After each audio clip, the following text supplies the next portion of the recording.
Wait, Emily, why did my friend look so confused yesterday? I just said, I am living in London, but that's my permanent home. That's a very common mistake. To a native speaker, it sounds like you're just visiting for a week. Oh, no. Really? Yes, today we'll master the difference between live and living in English so you can talk about your hometown naturally. Aha, I definitely need that. Welcome to Fluent English Daily. Let's get started together.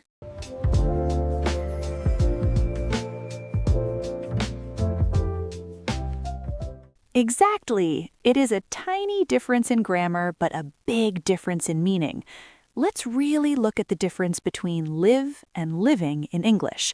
Think of it like a house versus a tent. A house and a tent. Tell me more about that, Emily. Well, a house is strong and stays in one place for a long time, right? That is your permanent home. When we talk about things that are permanent or forever, we use the simple form, I live. Aha, so because I grew up in London and my family's there, I should say I live in London. Perfect. That tells me London is your base. It is your home. Now think about a tent. You put it up, you stay for a few days, and then you move it. That is temporary. Oh, I see. So if I'm just staying in a hotel for a week, I would say I'm living in this hotel.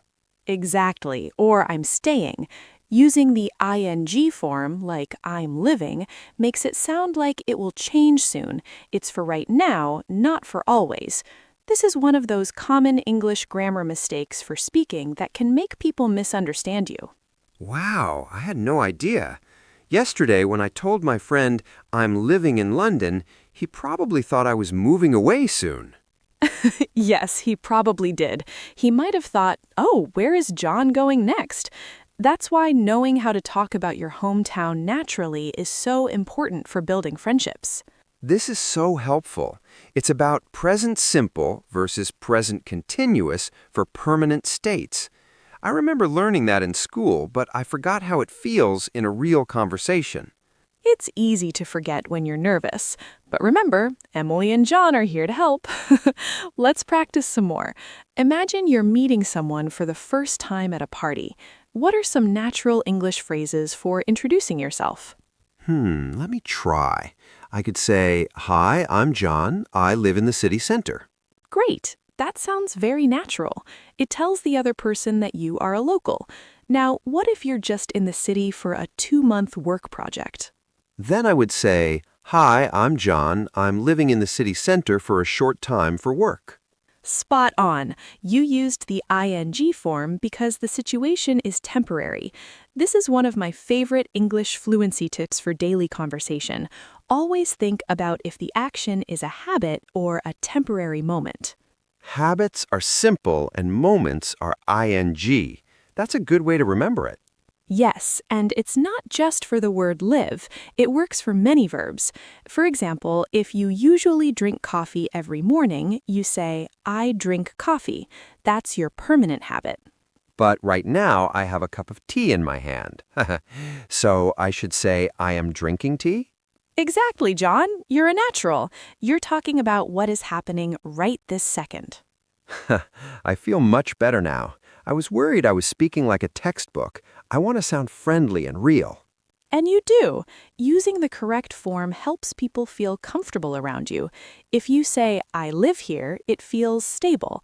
If you say, I'm living here, people might not invite you to join a local club because they think you're leaving soon. That makes a lot of sense. It's about the message we send. I want people to know I'm staying. So, Emily, what about you? Where do you live? Gently, I live in a small house near the park. I've been there for 5 years, so it's definitely my permanent home. I see. And are you living anywhere else this summer? Oh, good question. Actually, yes. I'm living at my sister's beach house for 2 weeks in July. Aha! So you used live for your house and living for the beach house. You caught me. It's exactly that. My house is my permanent state. The beach house is my temporary state. This is why the difference between live and living in English is so useful for storytelling, too. I'm starting to see this everywhere now. It's like a secret code. It really is. Most people don't even realize they're doing it, but their brains hear the difference. When you use the right one, you sound much more fluent. I think I used to make this mistake because in my own language, we only have one way to say it. That is very common. Many languages don't split the present tense into two parts like English does. That's why it's one of the top common English grammar mistakes for speaking. But don't worry, once you start noticing it, it becomes a habit. I will definitely pay more attention now. I want to use those natural English phrases for introducing myself every time I meet someone new. I'm sure you'll do great. Just remember house versus tent, permanent versus temporary. House versus tent. I love that. So, Emily, what if I talk about my job? Is it the same? Oh, absolutely. If you have a career you plan to stay in, you say, I work as a teacher. But if you're just doing a summer job at a cafe, you might say, I'm working at the cafe this month. Wow, it really applies to everything. My friend is a waiter while he studies. He should say, I am working as a waiter. Exactly, because once he finishes his studies, he'll stop. It's temporary. I'm going to go tell him that. He'll be so happy to know the right way to say it. You're becoming a great teacher yourself, John. This is how we learn, by sharing what we know and practicing together. Thanks, Emily. I feel much more confident about how to talk about my hometown naturally now. I won't let my friends think I'm moving away when I'm actually staying forever. That's the spirit. It's all about making those connections and feeling safe in your conversation. I think I need another cup of tea before we talk more. Good idea. Let's take a little breath. While John gets his tea, I want you at home to think about your own home. Do you say, I live or I'm living? Oh, that's a good challenge. Right? It helps to say it out loud. Try saying, I live in, and then your city. Feel how strong and stable that sounds. Gently, I live in London. Yeah, that feels like home. Exactly. And if you're traveling right now, say, I'm living in, and notice how it feels like an adventure. I love that, an adventure. Well, speaking of adventures, there are more things we can talk about with these two tenses, right? Oh, definitely. There's a whole world of small changes that make a big impact. I'm ready. Let's keep going. Before we move on to our next part, why don't you all try to write down one sentence about where you live? It's a small step towards big fluency. Great idea, Emily. And when we come back, we should talk about how this works with other verbs too, like stay or study. You're reading my mind, John. We'll dive into those next. It's all part of making your English feel like a comfortable pair of shoes. I like that. Let's keep walking in those shoes then.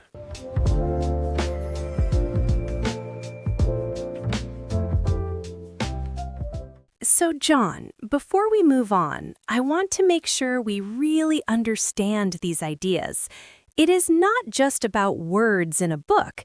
It is about how we feel when we speak. Does that make sense? Yes, I think I understand. When I say things correctly, I feel more at home in the conversation. Exactly. That is a great way to put it. Let us do a little review of some special words we are using today. I want to talk about 3 or 4 ideas that help with the difference between live and living in English. Aha! I am ready. What is the first one? The first one is the word permanent. Can you say that? Permanent. Permanent. Perfect. When something is permanent, it stays. It does not go away. It's like that house we talked about earlier. It has deep roots in the ground. Nods. Like a big tree in the park. It does not move when it rains. Exactly. That is why we use the present simple for permanent states. If you tell someone, I live in New York, you are saying your life is like that tree.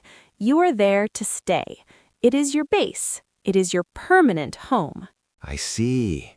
So if I use the primary keyword, the difference between live and living in English, The main thing is that live is for the permanent tree, right? Yes, John, you got it. And the opposite of that is our second word, temporary. Oh, like the tent. The tent I put up for just one night. Yes, exactly. Temporary means it is only for a short time. It will change soon. This is one of the most common English grammar mistakes for speaking. People use the ing form, the present continuous, for things they want to keep forever. But I'm living sounds temporary. It sounds like you are packing your bags next week. Wow, I never thought about it like that. So if I say, I'm living here to a new friend, they might think I'm leaving soon? They might not ask me to go to a concert next month because they think I will be gone? Maybe. It gives the feeling that you are a visitor. If you want to show you are part of the community, you should use the present simple. This is so helpful for my English fluency tips for daily conversation. I want people to know I am staying. I'm so happy to hear that. Now, let's talk about our third word. This is a very warm, emotional word, hometown. Hometown. I love that word. It sounds like my mother's cooking. It really does. Your hometown is the place where you were born or where you grew up. It is a big part of who you are. When we talk about how to talk about your hometown naturally, we always use the present simple. You wouldn't say, I am coming from Madrid. You say, I come from Madrid. It is a permanent fact about your life. Aha, because I can't change where I was born. It is a permanent state. Exactly. Even if you move to a new city, your hometown stays the same. It is a part of your history. So, if I'm meeting someone for the first time, what are some natural English phrases for introducing yourself using these words? That's a great question, John. You could say, Hi, I'm John. I come from a small town in Italy, but now I live in London. See, you used come and live in the present simple because they are your permanent facts. I come from Italy, but now I live in London. Oh, that feels very strong. It sounds like I'm sure of myself. It does. It sounds very natural. When you use the right grammar, you don't have to worry about the listener getting the wrong idea. It makes the conversation flow better. Flow like a river, not like a stuck car. Yes, and that leads us to our last idea, state. In grammar, a state is something that is true for a long time. It is not an action like running or jumping. Living is like an action happening right now. Live is a state. It's just a fact of your life. Right, like I love or I know. I don't say, I am knowing you. Exactly, John. You are doing so well. I know you is a state. I live here is a state. These are things that don't change from 1 minute to the next.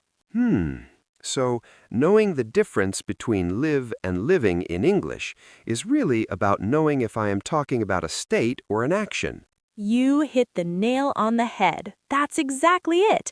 Most students learn the rules, but they forget the feeling. I want you to feel the difference. When you say, I live, feel the ground under your feet. When you say, I'm living, feel the wind moving past you. The ground and the wind. I will remember that. This review was so good, Emily. I feel much more comfortable now. I think I was making those common English grammar mistakes for speaking because I was just translating from my own language. Everyone does that at first. It is very normal. But now you have the tools to sound more like yourself in English. You can share your story more clearly. I feel like I am becoming more fluent every minute. These English fluency tips for daily conversation are like little gold coins in my pocket. What a beautiful image. I love that. Keep those coins and use them whenever you talk to your friends. I will. And speaking of friends, I want to tell everyone listening that if you like these tips, please follow our podcast. It helps us so much to know you are out there learning with us. Yes, please do. We love hearing from you. It makes our day to know we are helping you feel more confident. You know, Emily, we talked about where we live and where we come from. But what about when we're in a place for work or for a short holiday? Oh, that is a very important point, John. The rules change just a little bit when the time is short. I think I need to know about that, because sometimes I stay in a city for a month for a project. Is that a house or a tent? That is a very good question. It's almost like a very strong tent, a cabin, maybe. A cabin. I like that. So how do we talk about those times? Well, let's look at that in our next part. We'll talk about work, travel, and those times when life feels a little bit in the middle. Aha! I'm excited for that, because my life is not always just one place. Sometimes I'm moving around. Many people are, and English has a way to describe that perfectly too. We'll talk about how to use living in the right way so people don't get confused. Perfect. I don't want any more confused faces from my friends like I had yesterday. No more confused faces, I promise. Let's keep going and look at how these words work when we are on the move. Right, let's do it.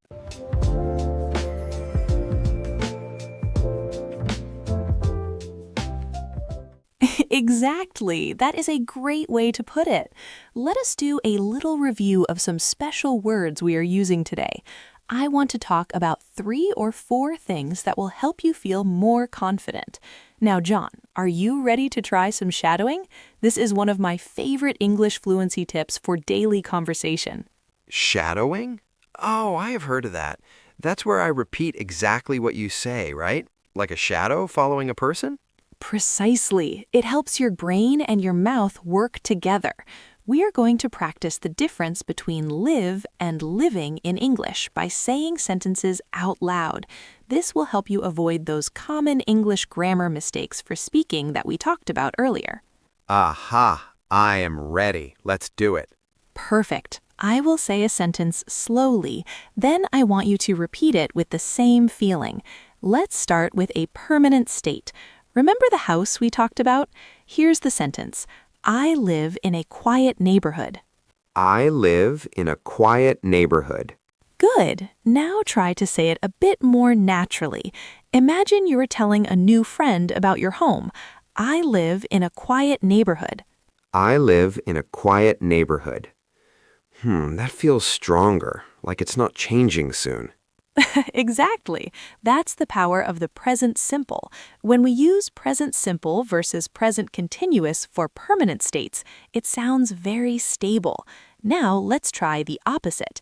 Imagine you're staying in a hotel for just a few days. The sentence is, I'm living in a hotel this week. I'm living in a hotel this week. Perfect. Do you hear how that sounds temporary? Like you have a tent, not a house. Yes, I hear it. It sounds like I will move very soon. I'm living in a hotel this week. Exactly. Now let's move to something very important, your hometown. This is where many people make a mistake. They say, I'm living in, when they mean it's their permanent home. Let's practice how to talk about your hometown naturally. Repeat after me. I live in Tokyo. It's my hometown. I live in Tokyo. It's my hometown. Great job! Your rhythm is getting better. Now let's try a very natural way to say it. People often ask, where are you from? Or where do you live? A great phrase is, I live in Tokyo. I grew up there. I live in Tokyo. I grew up there. Yes, using the word grew up there tells the listener that Tokyo is a permanent part of your life. It's one of those natural English phrases for introducing yourself that makes you sound like a native speaker. Oh, so I live in Tokyo plus I grew up there really explains everything clearly. It really does. Now let's try a tricky one. Sometimes we live somewhere for a long time, but we still feel like it's temporary. For example, a student at university. They might say, I'm living in London while I study. Repeat that for me, John. Concentrating. I'm living in London while I study. Excellent. That ing ending, living, tells us there's an end date.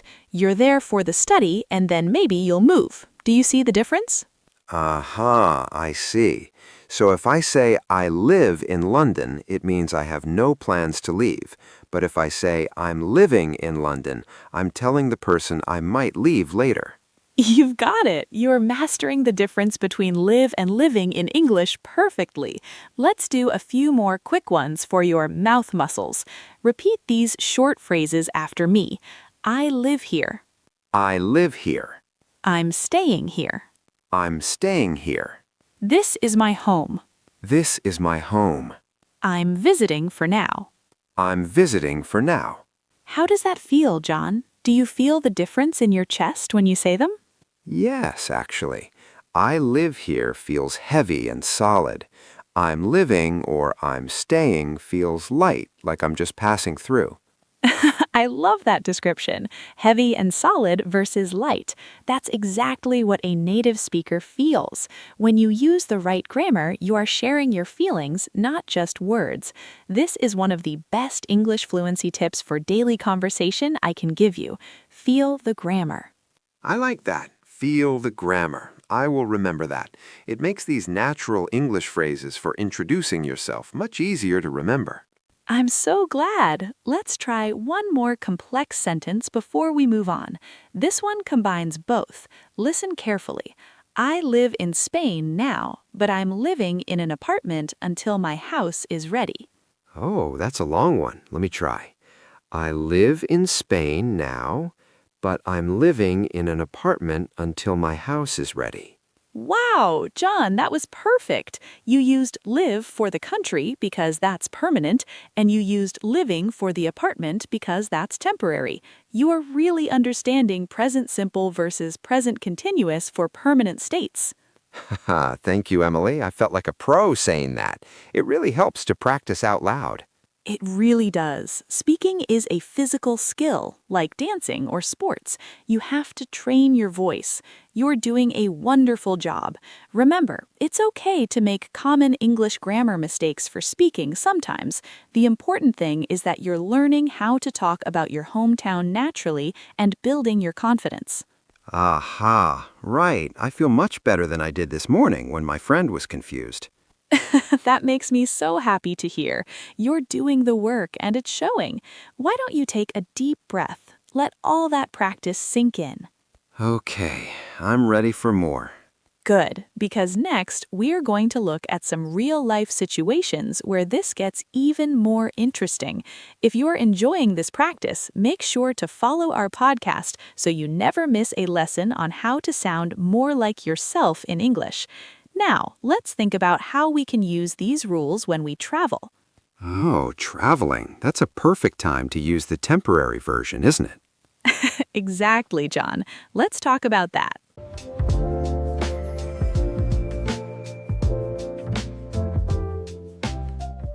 That was some wonderful practice, John. You are really starting to feel the rhythm of these sentences. Thanks, Emily. I feel much better now. No more saying I am living in my permanent home for me. Exactly. It is a small change, but it makes a big difference in how people understand you. Now it is time for our question of the day. This is the part where we want to hear from all of you listening at home. Oh, I love this part. It helps everyone use the difference between live and living in English in their own real lives. Today's question is simple but important. We want you to think about your current life and answer, where do you live permanently, and are you living anywhere else for just a short time right now? That is a great question to practice. Let's help our friends with some examples of how to talk about your hometown naturally. Good idea. Let's look at 5 example answers using natural English phrases for introducing yourself. Okay, I will start. Example 1. I live in Madrid. It is my permanent home, and I love it there. Perfect. Example 2. I live in Seoul, but I am living in London for 1 month to study English. Aha, example 3. My parents live in a small village in Italy, but I am living in Berlin for work this year. Example 4. I live in a quiet town, but I am living in the city center just for this week for a big conference. And example 5. We live in Brazil, but we are living in a hotel right now because we are on a short vacation. I wish I was on a vacation too. Those examples show present simple versus present continuous for permanent states very clearly. They really do. It helps you avoid those common English grammar mistakes for speaking that we talked about earlier. Yes, using these English fluency tips for daily conversation will help you feel much more confident when you meet new people. I agree. I hope everyone tries to answer the question today. Me too. Now let's move to our next section to learn how to sound even more natural when you speak.